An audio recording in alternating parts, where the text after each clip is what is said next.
September the 30th.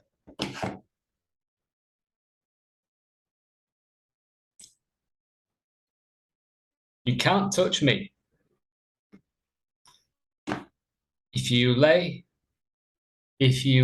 violent hands on me, you'll have my body, but my mind will remain with stillpo. Zeno quoted in the Diogenes Laertius, Lives of the Eminent Philosophers.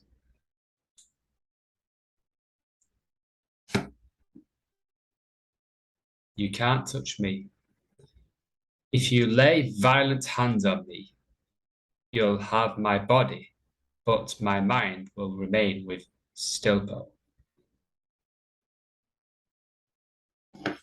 Ryan Holiday from the Daily Stoics says, Zeno, not claiming magic powers, but simply that while his body can be victimized, philosophy protects his mind cultivated under his teacher, stillpo, with an inner fortress whose gates can never be broken from the inside, from the outside, only surrendered.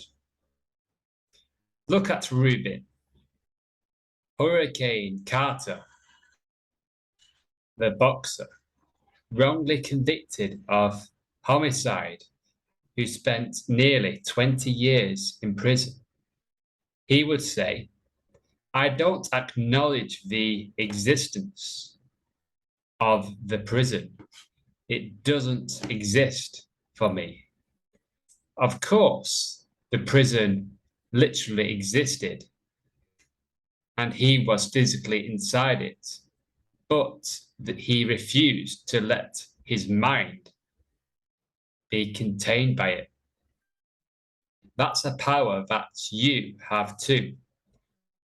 Hopefully, you'll never have to use this power in a situation of violent or grave injustice.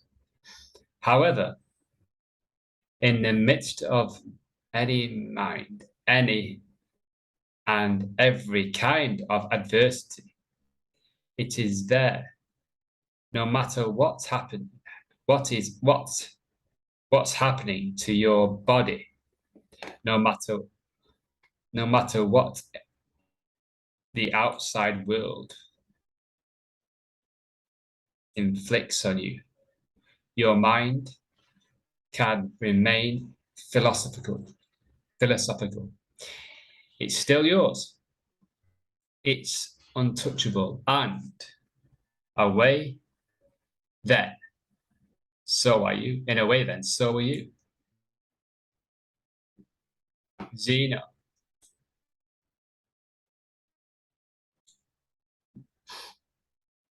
Zeno was claiming his body is not his, but his mind is under his control. It's under his fortress. The big fortress, the big inner fortress that the Stoics claim, that no one can touch. It's untouchable. You can take everything. You can take the body, the fortune, the status, all of it, relationships, businesses, projects, opinions, emotions, thoughts. You can take it all. But Zeno knew his mind was untouchable. His way, the philosophy he was a part of. It's as we learn, as we read a book, we learn, we just know how to do things. We just know a method. We just know it. No one can take the method away. No one can take your dharma. No one can take your, no one can take your justice or kindness or love. or compassion or appreciation or acceptance away from you. It's yours. So you can use it in any situations. Like in a violent situation, you can surrender your body. And you may say, what? You want? No, I need to fight back. I've been taught to fight back and worry about and feel anxious or panic if there's a threat outside and we need to fight our flight and we need to do things and it shouldn't happen and that person is wrong for doing that. And it's questioning, it's reflecting, where is that getting us? Where is these patterns, that pattern of thinking getting us? The panic, the shame, the guilt, the worry, the anxiety, the depression, the revenge. I need to get this person back. I don't want to go in jail. I don't want to be hit. I don't want to be abandoned. Where are these coming from? And its philosophy is the reminder that we have our inner fortress of the mind that is untouchable, no matter what, no matter if you're in prison for 20 years, like this guy was 20 years, and he was innocent. He knew his innocence, but he knew he couldn't do anything about. He didn't control whether he's in prison or not. So, but he knew he had control of his mind. He decided that yes, physically, he acknowledge physically I'm in this situation. But what do I have? I still have power over my mind. No one can take that away. So this guy sort of, who is this guy in the prison? Yeah, he acknowledged the existence of the prison. He would say, I don't acknowledge the existence of the prison. It doesn't exist for me.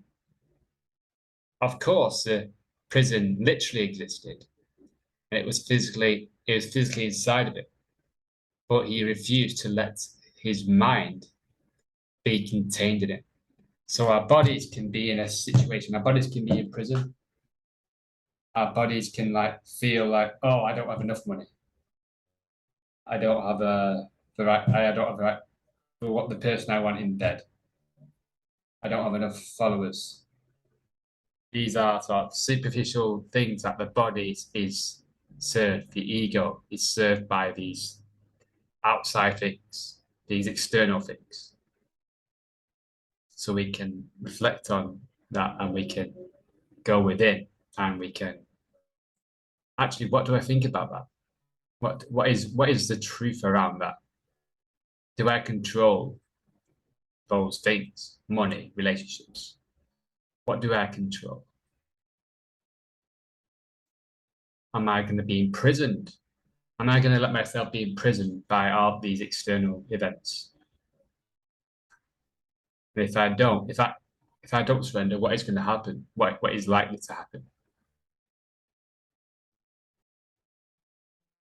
And yeah, so this is today's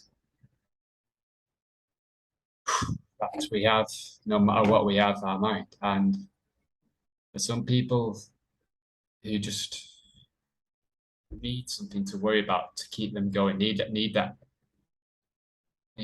pain, need that believe they need pain or need that circumstance to sort of feed their motivation to be better. We need that. Otherwise, we won't move. If we had everything that we wanted, then it'd be painful because we wouldn't have anything to worry about. It's a worrying. But as we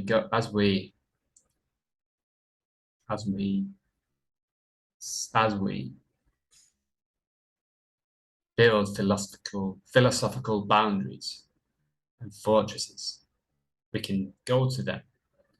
Like Zeno went to stillpo's philosophy. And yeah, I find myself when external responses, when external threats, when I think external threats are coming, I have realizations that I go back, I go to these quotes, I go to the reflections, and I just feel like it just dissolves. I just take a break and just think about these quotes. You can't touch me. And like, you just feel like it's that situations calm. I just feel like situations become calmer and sort of invites like matches to how I'm feeling, like peaceful, calm people or energies or yeah, just like in supermarkets when I may feel that a member of staff might have had a bad day. I can feel that impulse of like, why is that person like that? And they may be sort of saying things that you wouldn't like them to say to you. You don't, and you can sort of feel that energy, like wanting to respond with anger to them. So then you take a step back, and you breathe, and then you go back and you just relax and just have compassion and appreciate they may have had a bad day. You don't know their situation, you don't know about their history. So yeah, and you may feel like you are the body. This may be like a difficult to understand that, but I am not my body. So if I'm hit by someone, it's not me. I don't. If someone hits me, I don't have to feel suffering. I don't have to suffer from it. That's and we're taught like if we're hit, it's bad. Like if we die, it's bad. If we're bullied, it's bad. Like and we have shame around all these bullying and abuse and death and like darkness.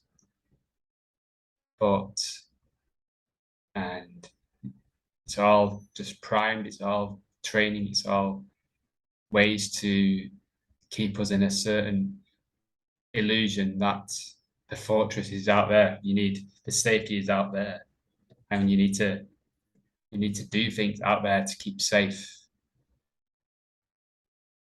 But we know something different all within. Thank you for watching. Enjoy the day, my friend.